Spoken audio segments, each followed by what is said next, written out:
What's happening, guys? Some of you may have suspected or heard that fapping and male pelvic pain are linked. Some people even claim it's the combination of sitting a lot and jerking off a lot that causes this problem. So is this true? Is porn linked to CPPS? Do you have to quit porn to beat CPPS? Now, this is a tricky subject for several reasons. First off, the answer is complicated. It's both no and yes. Second, I gotta add a caveat here. I was a porn addict for over 20 years. So given that, I know darn well that if you're a porn user and you still think porn is your friend, then it doesn't really matter what I say. You'll just keep on using. But if you start to figure out that this thing is hurting you, there is a way out, and the benefits aren't just good, they're spectacular. I've been finally free for over a month now, and the benefits are, it's at least as good as kicking CPPS. I'm not kidding. So let's do this. I'm going to explain briefly how porn affects your body, then explain the relationship between porn use and CPPS, and then I'm going to give you the best argument I can on why you should quit, and then how I finally conquered this awful addiction. Porn use is not a habit, it's an addiction. It starts with the incredible rush of dopamine of sexual stimuli on demand. And then before you know it, you have this craving that never ends. It comes back, sometimes within minutes of using. In your brain, the dopamine craving forms a loop. The loop gets smaller and faster, craving novelty and frequency.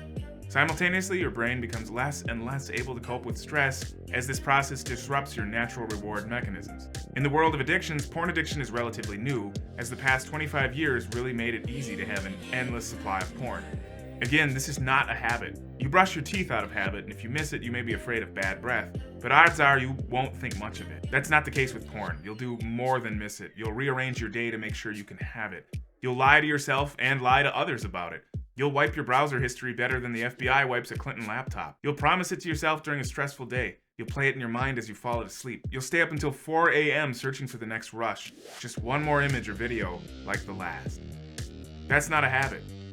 How does porn affect physical CPPS symptoms? Now, I was a user as I beat CPPS, so you can extrapolate that you don't need to quit to beat CPPS. I believe that CPPS is caused by a combination of pelvic muscle hypertonicity from damaging movement patterns and stress, which creates and reinforces those bad movement patterns.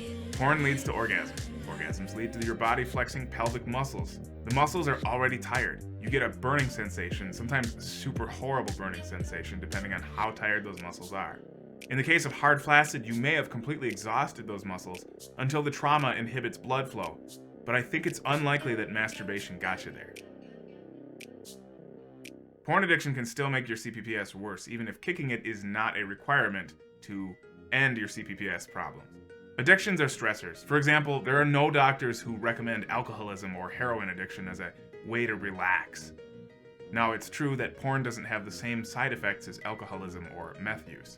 But porn users still have big problems, including shame, anxiety, difficulty focusing, confidence problems, and sometimes problems in the bedroom.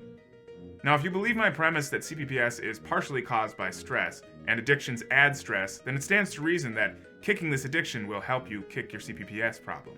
There's more, too. Porn interrupts your focus. It demands to be fed all the time. Sometimes when you see a commercial with skin, sometimes when you're doing boring work, sometimes when you're feeling down, it screams, "Feed me! Feed me!" This makes it a lot harder to pursue your goals, which are fundamental to your mental health. And you know, it's pretty hard to look a real woman in the eye after watching fictional women getting dehumanized or even violated.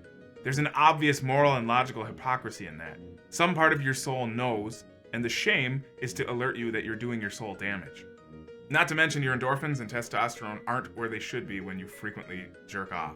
You're robbing yourself of strength and energy. And you know what? Feeling like a closet rapist really doesn't help your self-confidence either. So all in all, porn pretty much takes, and never gives you anything. Certainly doesn't give you any hope. So you may be wondering, why didn't I quit porn a lot sooner? I'll keep it short. I got hooked in college. In my 20s, I thought, this is great. I'm just a horny guy. I had no idea I was an idiot. In my 30s, I started to get pangs of horror, guilt, and disgust, which is good because by then I was married, and soon after I had kids. I tried to stop. I tried willpower. I tried blocking apps. I tried telling my wife about it, which is pretty much like telling her on repeat that you're kind of sort of cheating on her. None of those things worked. When the willpower failed, I felt immense guilt and shame and feelings of hopelessness.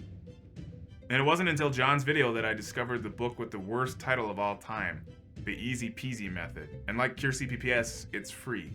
The Easy Peasy Method book showed me the key piece that I was missing, and that was lies. So some of those big lies included, first, that I need this to be happy, to feel happy.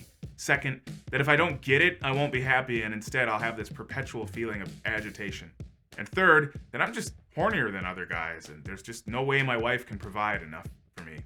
But you know, something creepy, even if my wife were having like an epic encounter, in my brain, the little monster was like, hey, what are we gonna do for the next one? And here's the big truth. This addiction was what was making me agitated. It was actually the cause of these problems. I didn't have these problems and solve them with porn. This was the cause of the problem. And here's the other big truth. If I stopped using, nothing bad happened. I didn't die. I didn't have perpetual blue balls. I didn't feel agitated all the time. I didn't miss any sleep. All I had to do was stop lying to myself. So I stopped. I reminded myself every day about these lies. I kept busy. I chased my wife as much as possible. Now, is it still a challenge? Yeah, it's a challenge, but it's getting easier and easier and easier and easier every day. I know what the triggers are, but that's not the big deal. It's anytime they come up, I'm just like, this is bull. You kept me a slave for years. Look at all these things I lost because of you. And that was it. You know what? The results are fantastic. I got more energy. I got more joy. I'm a lot happier. My wife is happier. She's more willing. Good things are happening in that area. I'm able to focus so much better. I'm going to be able to create more of these videos and more content because guess what? My brain isn't competing with this little demon being like, feed me, let's go look at horrible shit. It sucks up your God-given energy. It makes you a slave. No matter what your primary beliefs or God are, you become its slave. It's kind of hard, like, well, I'm in charge. That's not entirely true. There's a give and take relationship with any idea that you hold. And when it's a lie, it's take. So that's the how and why of porn addiction and CPPS. If you want freedom from this thing that quietly ruins your life, head over to easypeasymethod.org. Yes, it has the stupidest name ever, but it is easy and it works. And keep fighting, no matter what. You know, if you gotta beat CPPS first, beat CPPS first. But you're gonna beat this too, and your life is gonna be better for it. It's gonna be like a flying uppercut. You nail this thing, it just flies out of the ring, and maybe its head explodes when it hits the ground. It's gonna be awesome. Keep your knuckles up.